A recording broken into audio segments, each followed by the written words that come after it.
एक बार की बात है। एक शहर में सुयश नाम का एक कंप्यूटर इंजीनियर रहता था।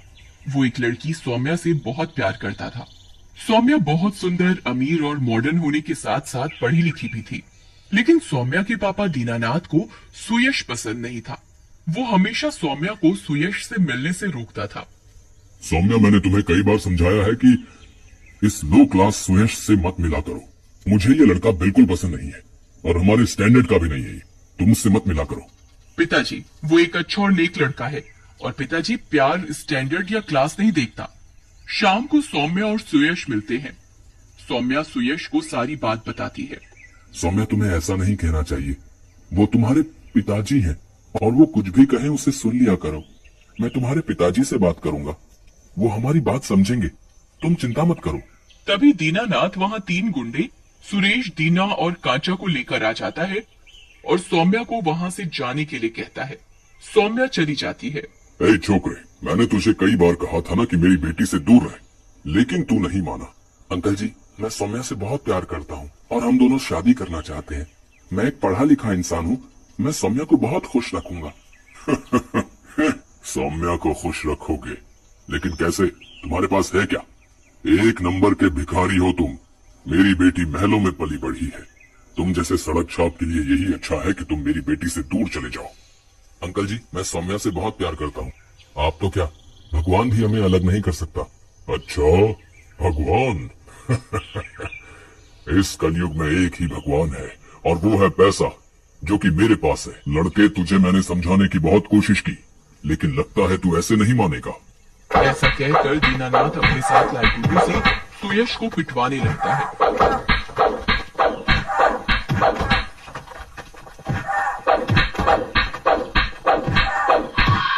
थोड़ी देर में ही सुयश पिटते पिटते बेहोश हो जाता है। ये गरीब थोड़ी सी भी मार नहीं झेल सकते। थोड़ी सी पिटाई में बेहोश हो गया। बड़ी बड़ी प्यार की बातें करता था। तभी एक गुंडा सुयश के पास जाता है।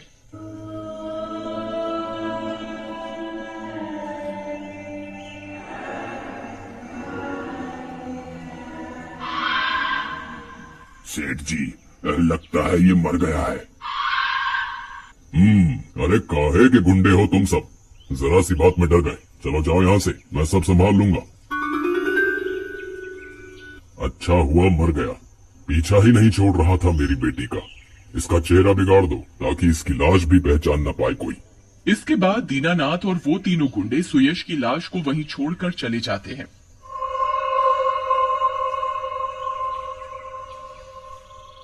कई दिन बीत जाते हैं। उधर सुयश मरने के बाद एक भूत बन जाता है और सौम्या के घर जाता है।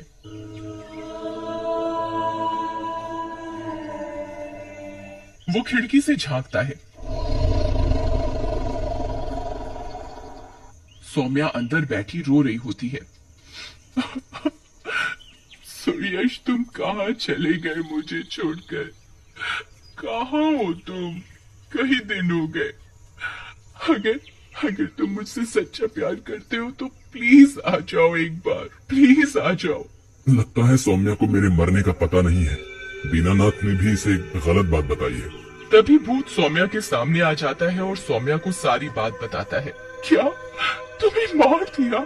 नहीं नहीं, ये नहीं हो सकता। मेरे पिता ने मेरे प्यार की जान ले ली अपनी झूठी शान के लिए। इन्होंने तो एक ऑनर किलिंग की है। इन्हें इनके किए की सजा जरूर मिलनी चाहिए। हाँ सौम्या, मैं इन सब में से किसी को भी जिंदा नहीं छोड़ूंगा। इन लोगों ने न सिर्फ हम दोनों को अलग किया, बल्कि जो लोग ऑनर किलिंग को सपोर्ट करते हैं उनको भी शय दी है। मैं इन सब की जान ले लूंगा। नहीं सुयश, नहीं। मैं नहीं चाहती कि तुम भी उन्हीं की तरह बन जाओ। और हमने एक दूसरे से प्यार किया है। हम अपने प्यार को बदनाम नहीं होने देंगे। हम इनको पुलिस में पकड़वा देंगे और कड़ी सजा दिलवाएंगे ताकि इन्हें और इन जैसे कईयों को अपराध करने से भी डर लगे। नहीं सौम्या, मैं इन्हें नहीं छोड़ूंगा। इन्होंने गलत किया है। जी कहकर वह चला जाता है। उधर दीनानाथ का एक गुंडा कांचा रात को अकेले घर जा रहा होता है। रास्ते में उसे सुयश का भूत दिखता है। अरे लगता है आज ज्यादा ही हो गई। मुझे ये क्यों दिख रहा है? इसे तो कुछ दिन पहले ही मारा था, फिर से जिंदा हो गया लगता है। इसे फिर ऐसा कहकर वो सुयश के भूत की तरफ बढ़ता है, लेकिन नशे में होने के कारण गिर जाता है। क्या हुआ, मारोगे नहीं मुझे? आओ मारो, नहीं तो मैं तुम्हें मार दूंगा। मुझे मारेगा तू? तेरे तो मैं हाथ पैर तोड़ दूंगा। ऐसा कहते हुए वो उठकर सुयश के भूत की तरफ बढ़ता है, लेकिन सुयश का भूत उसे वहीं उठाकर मार देता है।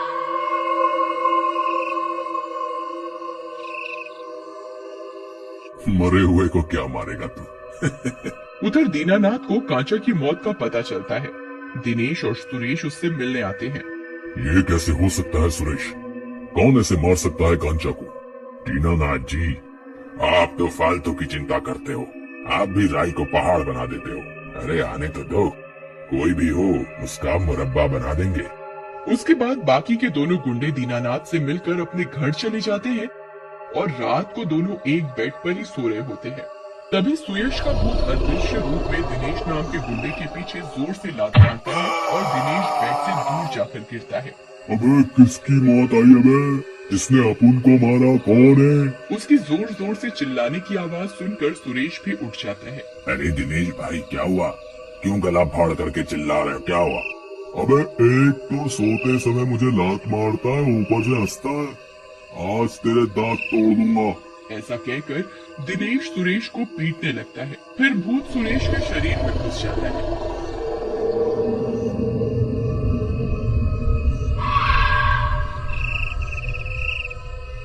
भूत के घुसते ही सुरेश का शरीर बड़ा और भयानक सा हो जाता है और उसमें बहुत ताकत आ जाती है।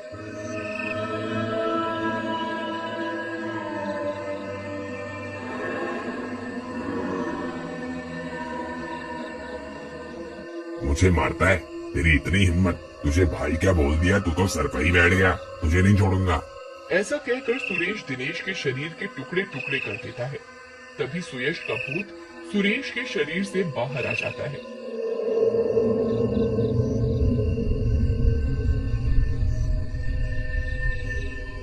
अरे बाप रे, ये दिनेश भाई को किसने मारा? वो भी इतनी बुरी तरह? तभी सुयश का भूत सामने आ जाता है। इसको तो तूने मारा है और मुझे भी। क्यों, पहचाना मुझे? अरे तुम तो वही हो जिसे हम लोगों ने मारा था। मुझे माफ कर दो, मुझे जाने दो प्लीज। जाने दो तुझे? मुझे मारते समय तुम लोगों को दया नहीं आई थी? तुम 4 लोगों ने मिलकर मुझ अकेले निहत्थे को मारा था। अब तुझे तो मैं जिंदा नहीं छोड़ूंगा। ऐसा कहकर भूत उस गुंडे को घर की खिड़की से नीचे फेंक देता है। नीचे गिरते ही सुरेश की भी मौत हो जाती है।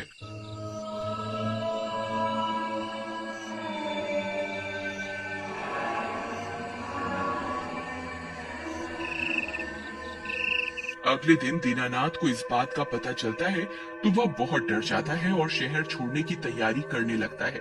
सौम्या बेटी, जल्दी जल्दी अपने कपड़े पैक करो, हमें ये शहर जल्दी से छोड़ना है। लेकिन क्यों पिताजी, क्या हुआ? तभी वहाँ सुयश आ जाता है। क्यों दीनानाथ जी, बहुत जल्दी में हो शहर छोड़ने के लिए? क्यों, हमें भी साथ ले लो। तू लगता है मरने के बाद भी पीछा नहीं छोड़ेगा। तेरा इलाज मैं अभी करता हूँ। याद है तुझे कैसे कुत्ते की तरह मारा था, तड़पा तड़पा के हम चारों ने? वो कैसे भूल सकता हूँ मैं अकेला था और तुम 4। सौम्या वहीं खड़ी होती है। बस सुयश, बस करो। अब पिताजी की सारी बातें मैंने रिकॉर्ड कर ली हैं। बाकी का काम पुलिस को करने दो।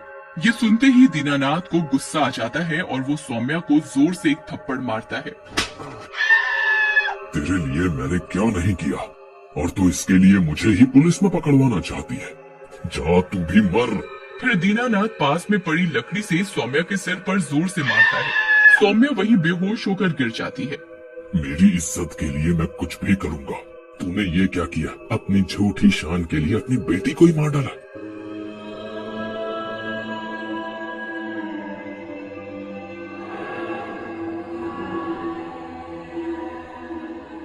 तेरे जैसे इंसान को इस दुनिया में रहने का कोई हक नहीं है। ऐसा कहकर सुयश का भूत दीनानाथ को वहीं मार देता है और सौम्या को हॉस्पिटल ले जाता है। सौम्या ठीक हो जाती है और आज भी सुयश की आत्मा हमेशा के लिए सौम्या के साथ ही रहती है और उसकी रक्षा करती है। एक समय की बात है, शहर से 4 दोस्त अंजलि, कोमल, केशव और सुनील छुट्टियां मनाने सुनील के गांव गए। गांव के बीच रास्ते में उन्हें भूख लगती है। सुनील, मुझे बहुत जोरों से भूख लग रही है। हाँ, मुझे भी बहुत जोर से भूख लगी है। रात भी बहुत हो गई है, हमने दिन से कुछ खाया ही नहीं है। चलो, रास्ते में कोई अच्छा ढाबा दिखता है तो वहीं खाना खाने के लिए रुकते हैं। थोड़ी दूर रास्ते में सुनील को ढाबा दिखता है। वो चारों ढाबे पर अपनी गाड़ी रोकते हैं। अरे भैया, ढाबे वाले भैया। ढाबे के पास ही 3-4 लोग आग जलाकर बैठे होते हैं। उनमें से ढाबे वाला उठता है। क्या है गया भैया, इसे ढूंढा तो। भैया, कुछ खाने को मिलेगा? हम बहुत दूर से सफर कर रहे हैं और हम बहुत भूखे हैं। अरे भाई, आज तो कछु ना मिलेगा। क्यों? भैया, रात बहुत हो गई है और इस गांव में रात 12 बजे के बाद कोई चूल्हा नहीं जलाता और ना ही कोई घर से बाहर निकलता है। ये बात सुनकर चारों दोस्त हैरान हो जाते हैं। अरे भैया, ऐसे कैसे हो सकता है कि कोई भी रात को बाहर न निकले? नहीं बाबू, यहाँ कोई 12 बजे के बाद बाहर नहीं जात।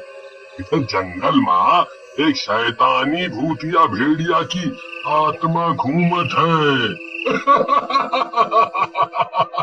ऐसा कुछ नहीं होता भैया, आपने कैसा वहम पाल रखा है। ये भूत प्रेत कुछ नहीं होते। नहीं बेटा, हम सच बोलत है। 12 बजे के बाद जो कोई भी जंगल के रास्ते से जात है, उस भेड़िया की आत्मा उस आदमी को पकड़ लेत है। कौनो आदमी नहीं बचत उस खूंखार भेड़िया से। ये सुनकर अंजलि बहुत डर जाती है। अरे तुम इन भैया की बात मान लो, ये हमें झूठ क्यों बोलेंगे? हाँ बेटा, मैं तो तुम्हारी भलाई चाहता हूँ, तभी तुम्हें बता रहा हूँ। वो भेड़िया किसी को नहीं छोड़ता। उसका मुंह आदमी का है और शरीर भेड़िए का। बहुत ही डरावना है। वो जिस भी आदमी की जान लेता है तो वो आदमी खुद ब खुद शैतानी भेड़िया बन जाता है। अरे सुनील, तुम छोड़ो ये सब बातें, हम आगे जाकर दूसरा ढाबा ढूंढते हैं। वो चारों गाड़ी लेकर आगे जंगल के रास्ते पर निकल जाते हैं। बीच रास्ते में उनकी गाड़ी खराब हो जाती है। ओफो, अब ये क्या हो गया गाड़ी को? चलो बाहर चल के इंजन में देखें, कोई खराबी तो नहीं है। वो दोनों गाड़ी से उतरते हैं और इंजन को देखने लगते हैं। अरे यार, ये तो इंजन ही फूंक गया है। ओफो, अरे अब हम क्या करेंगे? यहाँ तो दूर दूर तक कोई मैकेनिक भी नहीं मिलेगा। तुम चिंता मत करो, तुम कोमल और अंजलि के साथ इधर रुको, मैं पानी लेकर आया। इंजन गर्म हो गया है, हम पानी मारेंगे तो शायद गाड़ी थोड़ी आगे तक चल जाए। ठीक है। सुनील पानी लेने के लिए निकल पड़ता है। थोड़ी दूर जाने के बाद सुनील को कुछ अजीब सी आवाज सुनाई देती है। वो भूतिया भेड़िया होता है। कौन है? कौन है वहाँ? कभी भूतिया भेड़िया सुनील के ऊपर हमला कर देता है। तुझे किसी ने बताया नहीं मेरे बारे में? अरे अरे, मुझे छोड़ दो, भगवान के लिए मुझे छोड़ दो। छोड़। आज तो तेरी मौत है, तुझे कोई नहीं रोक सकता मरने से। अरे अरे, ऐसा मत करो, ऐसा मत करो।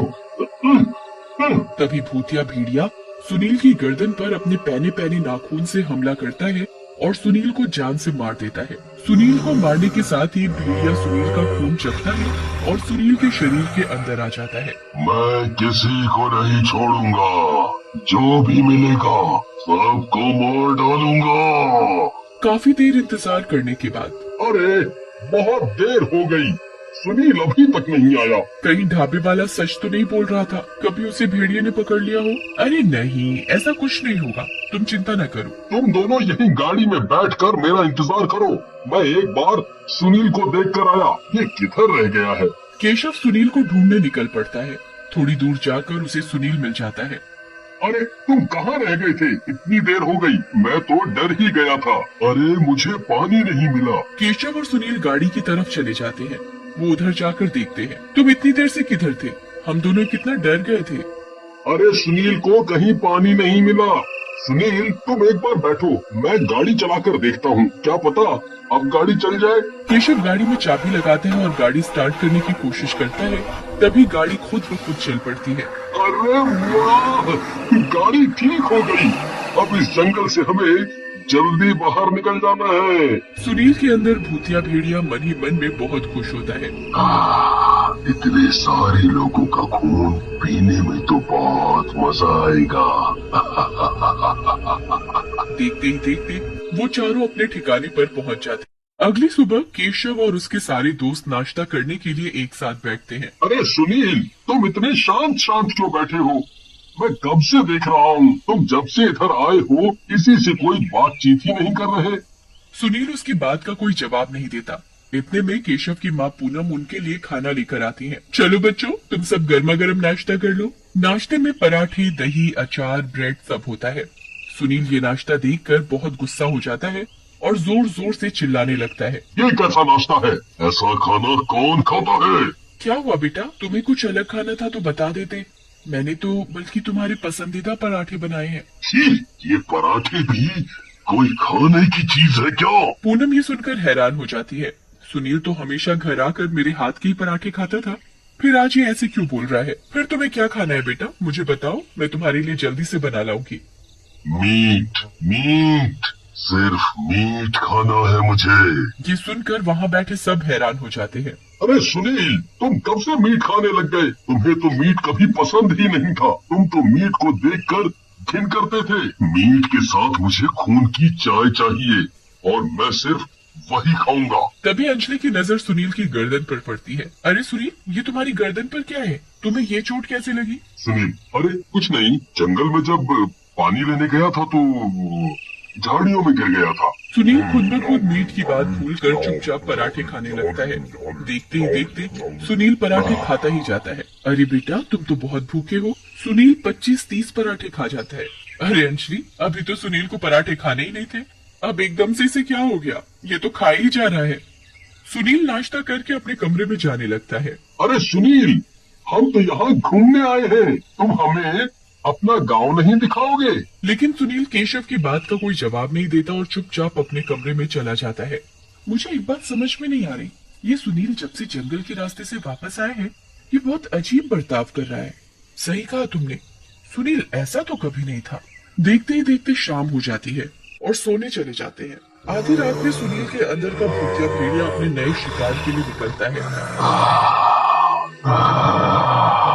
यहाँ तो बहुत सारे लोग हैं, मुझे जो भी कोई मिलेगा सबको मार डालूंगा, किसी को नहीं छोड़ूंगा। मैंने बहुत दिनों से खून नहीं पिया। तभी अंजलि को बहुत जोर की प्यास लगती है और वो पानी लेने रसोई की तरफ जाती है। अंजलि को देख भूतिया भेड़िया बहुत खुश होता है और उसे मारने के लिए उसका पीछा करता है। अंजलि रसोई में पानी पी रही होती है, इतने में ही भूतिया भेड़िया अंजलि की गर्दन पर सीधा वार करता है और उसका खून पीने लगता है। देखते ही देखते अंजलि किचन में अपना दम तोड़ देती है। ये सारा वाकया कोमल चुपके से देख लेती है और वो बहुत डर जाती है। कोमल चुपचाप कमरे में भाग जाती है और दरवाजा बंद करके सुबह होने का इंतजार करती है। अगले दिन पूनम सुबह उठकर अंजलि को रसोई में मरा हुआ देखती है। पूनम जोर जोर से चिल्लाती है, अरे ये क्या हुआ? ये रसोई में कैसे मरी पड़ी है? पूनम की आवाज सुन केशव, सुनील और कोमल रसोई में भाग कर आते हैं। अरे ये कैसे मर गई? इसको किसने मार डाला? कोमल उस समय कुछ नहीं बोलती और सुनील से डर रही होती है। अरे घर में कोई चोर तो नहीं घुसा था? कहीं वो इसे मार गया हो? थोड़ी ही देर बाद कोमल केशव को डर डर के बताती है, भूतिया भेड़िया। क्या हुआ कोमल तुम्हें? मुझे सच सच बताओ। अरे केशव, सुनील भूतिया भेड़िया बन चुका है। भेड़िया की आत्मा का वास है सुनील के अंदर और उसी ने अंजलि को जान से मारा है। मैंने ये सब रात को खुद अपनी आंखों से देखा है। कोमल रोने लग जाती है। अब हम में से कोई नहीं बचेगा, हमें ये भूतिया भेड़िया जान से मार डालेगा। कोमल और केशव सारी बात सुनील की माँ पूनम को बताते हैं। पूनम ये सब सुनकर बहुत डर जाती है और वो सब गांव के पंडित के पास जाते हैं। अरे पंडित जी, अनर्थ हो गया, अनर्थ। क्या हुआ बच्चे? मेरे बेटे को जंगल वाले भूतिया भेड़िए ने मार दिया है और अब वो सबको जान से मार रहा है। इसका एक ही उपाय है मेरे पास। क्या? पंडित मंदिर में शेरावाली माता की मूर्ति का त्रिशूल पूनम को थमा देता है। आज रात जब भी वह भूत या भेड़िया किसी का शिकार करने निकले तो उसके पेट में बिना सोचे ये त्रिशूल मार देना, वो वहीं का वहीं मर जाएगा। ठीक है पंडित जी। पूनम और सब बच्चे घर की तरफ निकल पड़ते हैं। रात होने के साथ ही सुनील के अंदर का भूतिया भेड़िया फिर किसी को मारने की तलाश में निकल पड़ता है। आज फिर किसी का खून पीऊंगा, इतना स्वाद लगता है खून। ये बात सुनील की माँ केशव और कोमल छिपकर सुन लेते हैं। अरे केशव, तुम इसके आगे जाओ। इसे तुम दिखोगे तो ये भूतिया भेड़िया तुम्हारी जान लेने आएगा। मैं तभी इसके पेट के अंदर ही माता रानी का त्रिशूल घुसा दूंगी। हाँ, आंटी बिल्कुल ठीक कह रही हैं। केशव पूनम का कहा मानता है और भूतिया भेड़िए के आगे जाकर खड़ा हो जाता है। तो फिर आज तेरी मौत है। आज तेरा खून पीऊंगा। भूतिया भेड़िया केशव की तरफ उसे मारने ही जा रहा हो, इतने में पूनम भूतिया भेड़िया के पीछे त्रिशूल लेकर भागती है और उसके पेट में घुसा देती है।